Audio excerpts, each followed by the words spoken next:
আওয়ামী লীগ হচ্ছে বাংলাদেশ। নানা বিতর্কের পর এবার ভারতের সহযোগিতা চেয়ে শেখ হাসিনার ছেলে সজীব ওয়াজেদ জয় বলেছেন, আমি আশা করব ভারত নিশ্চিত করবে যে 90 দিনের সাংবিধানিক সময়সীমার মধ্যে বাংলাদেশের নির্বাচন অনুষ্ঠিত হবে, অরাজকতা বন্ধ হবে এবং আওয়ামী লীগকে প্রচারণা ও পুনর্গঠনের অনুমতি দেওয়া হবে।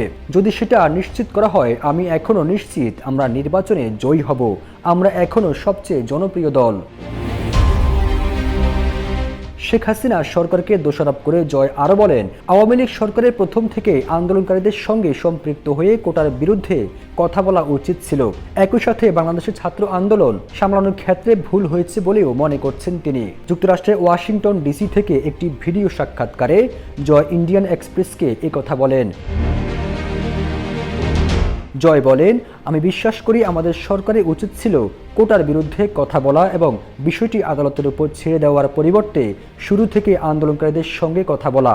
আমাদের সরকার কোটা কমানোর জন্য সুপ্রিম কোর্টে আপিল করেছে, আদালত ভুল করেছে এবং আমরা কোটা চাই না বলে সবাইকে আশ্বস্ত করার সুপারিশ করেছিলাম, কিন্তু আমাদের সরকার সেটা শোনেনি এবং বিচার ব্যবস্থার উপরেই বিষয়টি ছেড়ে দিয়েছে।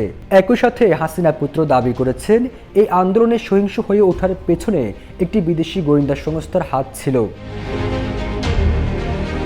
5 আগস্ট বাংলাদেশ থেকে শেখ হাসিনার দেশ ত্যাগের আগে 24 ঘন্টার ঘটনা বর্ণনা করে জয় আরও বলেন, একদিন আগেও শেখ হাসিনা ভাবেননি যে এত দ্রুত সবকিছু নিয়ন্ত্রণের বাহিরে চলে যাবে।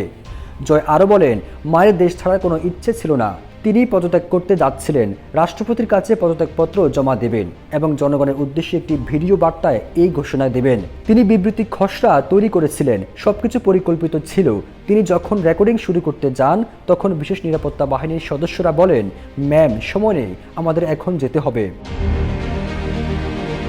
শেখ হাসিনা দেশ না ছাড়া ব্যাপারে অনড় ছিলেন বলে দাবি করেন জয়। তিনি বলেন, বিশেষ নিরাপত্তা বাহিনী তাকে সামরিক বিমান ঘাঁটির মধ্যে একটি নিরাপদ স্থানে নিয়ে যায়। সেখানে একটি হেলিকপ্টার প্রস্তুত ছিল। তিনি যেতে চাননি। তখনই আমার খালা শেখ রেহানা আমাকে ডাকলেন। আমি মাকে বোঝালাম যে তোমার নিরাপত্তার জন্য তোমাকে চলে যেতে হবে।